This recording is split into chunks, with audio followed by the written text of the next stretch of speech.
So Mel, it's been just over a year since you took over as manager of Hampton and Richmond Football Club. Before that, you weren't necessarily looking to go into football management. What did the owners say to persuade you to take on the position? It's difficult really to explain. I walked out on football many years ago because I felt that the culture of the game was wrong. I felt that young players are bullied and the whole environment was a little bit toxic, and it just didn't suit me. It wasn't something I wanted to be part of. So I walked out on a contract and sort of vowed never to come back into professional football. To then create my own business, sell my business when I reached 50, and then be in a position that I still retire. So I came out of the game, and then I was asked to go and help back at Exeter City, and went in and enjoyed helping with the academy, build the academy there. And then I met Paul Tisdale, who was everything I think football should be. You know, it floated my boat, everything I wanted to be. It was considerate, it was well managed, it was well organised. Players were treated with respect, staff were treated with respect, and it was a really good environment. And so then I stayed with Paul for many years because it sort of fitted me. When Paul and I sort of parted ways a little bit because we just went off into slightly different things, and I got to help Barnet. I was helping Barnet out, and the brothers came and sort of spoke to me, and it was more a case of I wanted to know whether my beliefs and philosophies of treating players and people with respect and trusting them rather than continually shouting at them would have the right effect, and could it be successful? So I wanted to give it a go, and that's really what attracted me into it. I mean, I love the brothers. I think they're great. I think the whole plan of sustainable football club and development of young players and bringing young players through was something that I really wanted to get involved with. So that's really what it was, and the only position they had going available was a manager to do it. So I thought, well, I'll give it a go. With a year now in hindsight, and obviously lots of years in and around football, has management been what you expected? Yes, I mean, I ran a company for 20 years, manager and owner, and so I'm experienced in this sort of field of management. And all I've done really is put management into football. It's no different. How I'd manage a retail company is how I manage a football club. It's no different. So it's everything I expected it to be. It's going well. It doesn't suit everybody. You know, the environment I create won't suit every footballer, won't suit every coach, and anyone who wants to be an analyst. Doesn't suit everybody, but it's a culture I want to work in, and I hope that other people want to work in as well. What has been the most challenging element in this year? I think managing expectations is always difficult. You know, if you lose a couple of games, everyone's doom and gloom. If you win a few, everyone thinks you're going to get promoted. And it's managing expectation, and we're building. It takes time. You know, and there's going to be ups and downs, and there's still going to be ups and downs as we go forward. And the whole idea of putting a structure in place is when you do hit those bad times, they're shorter-lived because you've got a structure in place to catch and support and then move forward again. And as you move forward again, so you put more structure in place. That's really what building's about. So I think probably expectation, managing expectation from everybody, you know, the fans, the board, the player, everybody, just managing expectations and knowing what it takes to build a company, knowing what it takes to progress a company to where you want it to be. And that's definitely been the hardest thing, is just managing expectation and keeping my feet firmly where they need to be. I've got to present to the players and everybody a very level, very balanced. I don't get too high when we win, I don't get too down when we lose. It's a balanced, structured and organised approach. Speaking of expectations, what challenges were you set when you first joined, and how have they evolved over time? Well, the challenges really were to create this self-sufficient club, create this environment that people want to come in and work in, and create a development environment, which is what we're doing. Obviously, immediately was try and keep us in the division, which we managed to do. We managed to stay in the division, and then the idea is to look at promotion within a few years, and a gradual promotion step. So every other year is a sort of target. So we're probably slightly ahead of where we thought we'd be at the moment, but you know, we'll take full advantage of it and give it our best shot to make the playoffs and get promoted. We talked about what the biggest challenges have been so far. What's pleased you the most? I think just everyone's development. I think, and just seeing everyone coming in with a smile on their face in the morning, and the environment, the workplace is a good, happy environment. The club is a good, happy club. What goes on match days, the amount of youngsters we get, it's a bit of everything. But ultimately, I think it's the happy faces. When I first came here, one of my very first interviews, I said what I want the players to walk through those gates and can't wait to play on a Saturday. I want the fans to walk through those gates and can't wait for the game to kick off. And at the moment, that's probably where we are. Sustaining that's hard work, but that's probably where we are. So that's probably been the most satisfying thing for me personally. So it's been a very successful first 12 months. What do the next 12 months look like to you? More of the same, really. We've just got to continue to do what we do. The club will evolve and grow outside of the football. The football will grow and evolve within the structure we're putting in place. It's just more of the same. We're just putting more and more foundations down and building more and more structure to allow us to progress and allow us to grow as a company.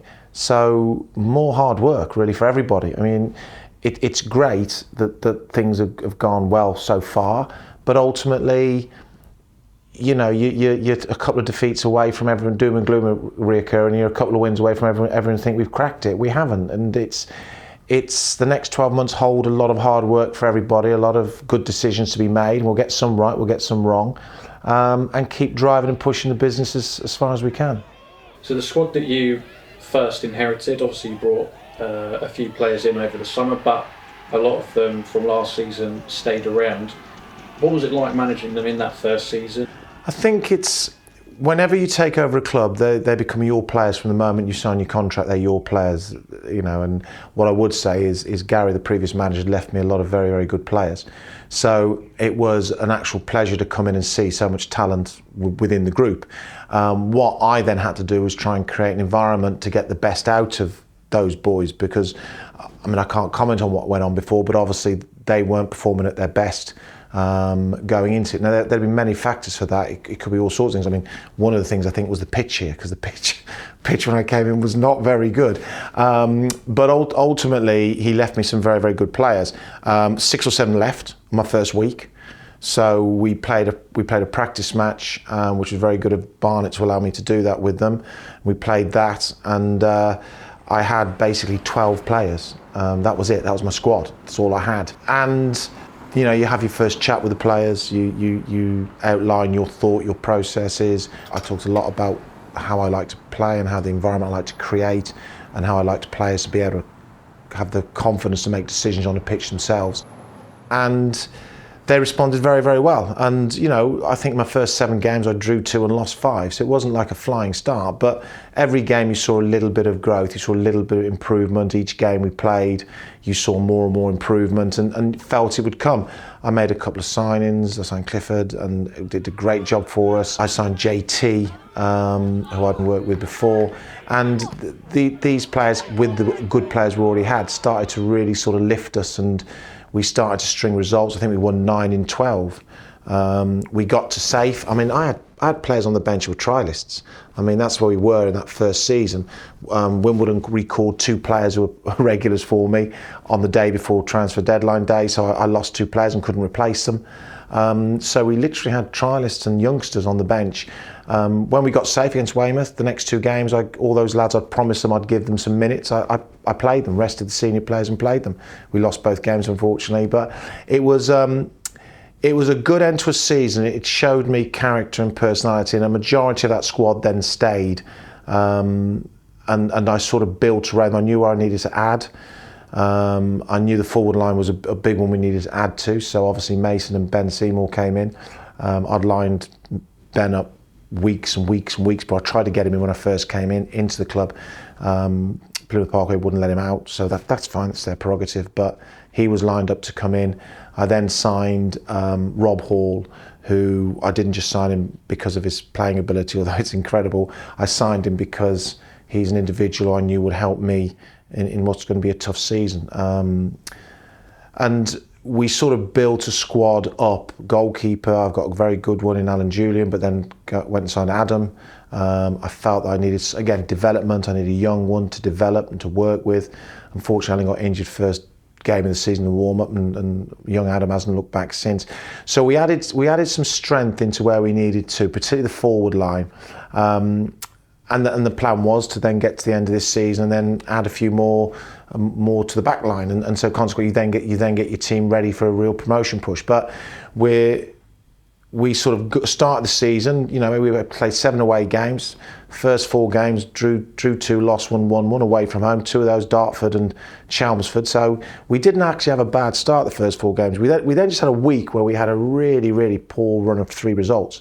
And you know, everyone says, oh, you turned it round. So I don't think we really turned it round. I just think that it was a run of 3 poor results. And you always felt the squad had it in them to, well, I knew they had it in them to turn it round.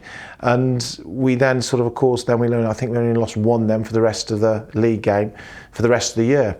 The squad have developed nicely. We've added again to it. So we brought young Josh in, who's going to be a great one for the future and for now, but a great one for the future. George has done very, very well. He's had a lot of injury problems, George Hunt, and we've sort of seen him through. So I've got really good backroom staff who look after these players, and we maximise everything we get out of them. For every £1 I spend on a player, I want £2 back. For every £1 I spend on anything, I want £2 or £3 back. So the squad is now in a position where it's a very, very good squad for this level. The team is progressing, which is as it should be. I know where I need to add. January is always very, very difficult to add because no one wants to let their best players go, and we're no different. So I fully understand that. But in the summer, there will be options to strengthen again, and we will be in the market to do so. You know, the future's bright with what we've got out there. The future's bright, and there'll be 1 or 2 new faces in between now and the end of the season to help us. And obviously there'll be 4 or 5 new ones in. Well, depending on what league we're in, there might be a few more if we get promoted. But there'll be at least 4 or 5 in the summer to add to us. Finally, the club has introduced a lot of core values such as respecting everybody, embracing adversity, etc. over the last year. Are these values that you agree with, and how do you implement them? Well, I mean, I wouldn't have come in without the values. You know, I don't swear at referees. I don't abuse referees or linesmen. You know, I've never have done and never will do. I don't see the point of it.